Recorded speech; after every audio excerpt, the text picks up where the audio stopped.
In this video, I'm going to give you an update on how I travel with camera gear.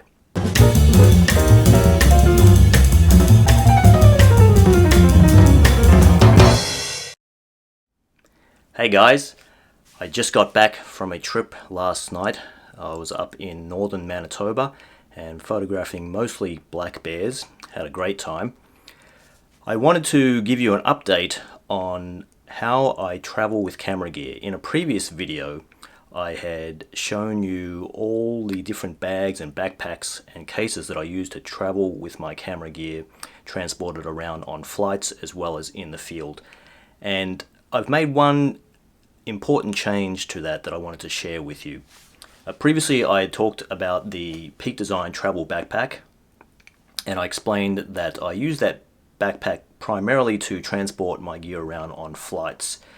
Sometimes also in the field. I can do a little bit of hiking with it as well, but mostly it's really just to get the stuff around on flights, because it's has quite a streamlined appearance, and it's quite a strong backpack, and it can carry quite a lot of weight.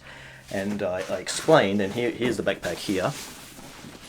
I explained that inside this backpack, instead of using the Peak Design travel or camera cubes, I was instead using the camera cube from a different backpack, the Mindshift Backlight Elite 45 litre backpack. And I have that backpack that I use primarily for hiking with my camera gear in the field, but that backpack, the Mindshift Backlight Elite 45, is a little too big to carry on most planes. So what I typically do if I'm going to hike at my destination is I will check that backpack, just the empty backpack by itself, in my check luggage, and I'll take the camera cube from it with all my camera gear in it, and I would carry it in this backpack, the Peak Design travel backpack. And that was working quite well, and as I previously explained, one thing that I like about this backpack that's quite nice is it has quite a svelte, streamlined appearance. You can take these shoulder straps and tuck them underneath in here, and the waist straps also tuck in underneath here, so it has a very clean appearance. The thing is that over time I was finding that this material is just a little too stiff and heavy and thick, and it was very comfortable to carry this backpack, but every ounce and every gram does count, and I was noticing the weight a little bit, and also I would try to fit this backpack with the camera cube in it and all my camera gear into some tight spaces, such as the overhead bins of aircraft, such as the CRJ regional jets or the ATR turboprops, and I was finding that it would not fit into the overhead compartments, and I'd have to put it under the seat in front of me, which would mean that I'd have no leg room. So I started looking for a different solution. Now, one thing that's really nice when you use a camera cube is that you can look for a backpack that will just simply take that camera cube in it. So it doesn't have to be a very sophisticated backpack. It doesn't even need to be a camera specific backpack. And what I came up with was this backpack made by Gregory, and this is the Compass 40. It's a 40 litre backpack, and it's a very simple backpack. It has backpack straps, obviously. There is no waist strap on this, just to be clear. It does have a sternum strap.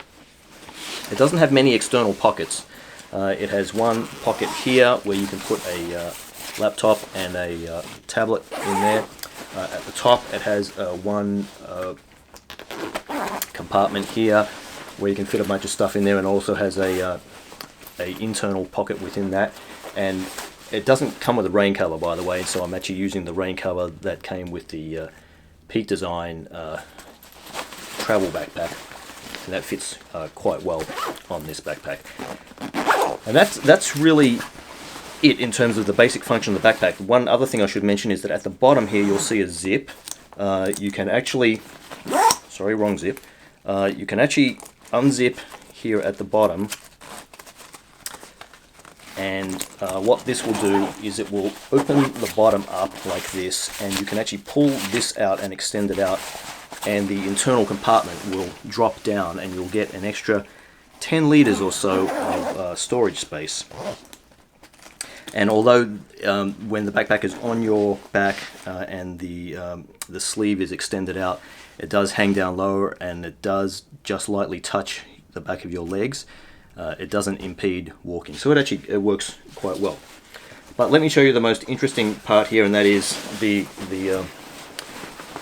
camera cube inside here. So if I open up the main compartment here, you'll see in here is the camera cube, and let me take that out. And so you'll see now this is just an empty backpack, very simple backpack, just has one main compartment in it.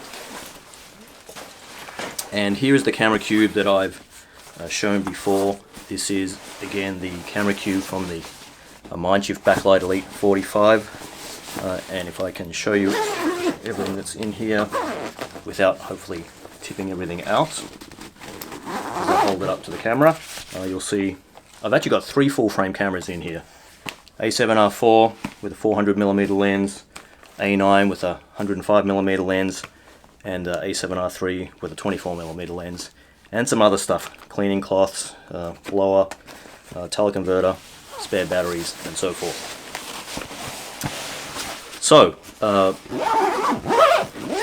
this solution is working quite well for me. I'm very happy with it. It's lighter than the Compass 40 is lighter than the Peak Design Travel backpack.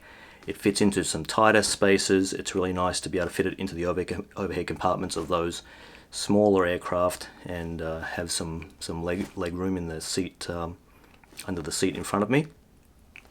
So that was the first thing I wanted to share with you. The other thing was that in a previous video I talked to you about the dangers of water for camera gear and how to protect your camera gear. And one of the things I mentioned was dry bags. And I wanted to show you the dry bag that I'm using, and just to demonstrate how I use it. So this is the dry bag that I use, or one of them actually. This is the Overhead. It's made by a company called, Overboard, not Overhead. Overboard. This is the Overboard 60-litre dry bag. It's actually a dry bag backpack, because it has some backpack straps on here which can actually come off.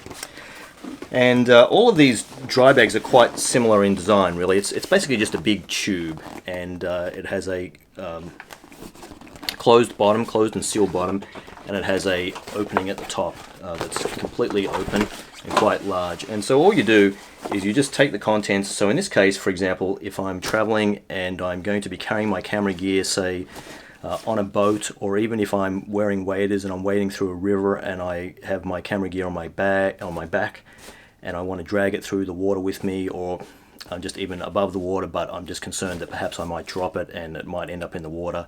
By putting it in a dry bag, I can ensure that it's protected if it somehow does end up in the water. And putting the camera cube in the dry bag, if I can just show you, is quite simple really. It's just through the top there.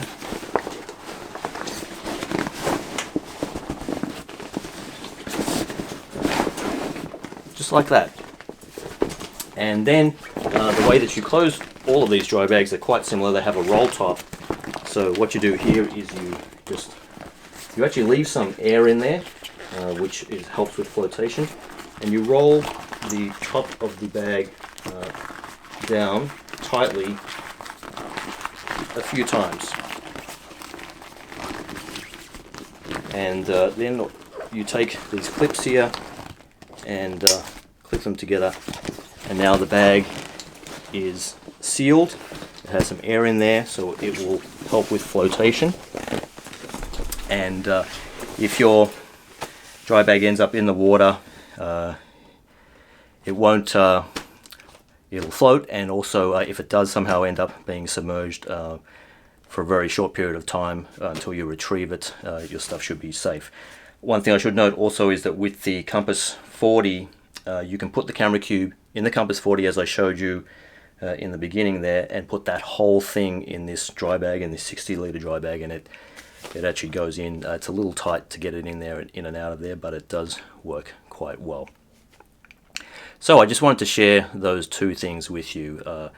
And as I mentioned before, the Peak Design Travel backpack is still a great backpack. I like it very much, but increasingly I've found that it was just getting a little bit too heavy, and so I probably will no longer be using it, and I've switched to the Compass 40 now. As I mentioned, the Compass 40 doesn't have a waist strap, so if I want to take it into the field and just do a little bit of hiking with it, without the waist strap, most of the load is going to be on my shoulders. But I was hiking around recently in northern Manitoba with that backpack, and as long as I keep the load reasonably light, about no more than about 25 pounds, it works out quite well.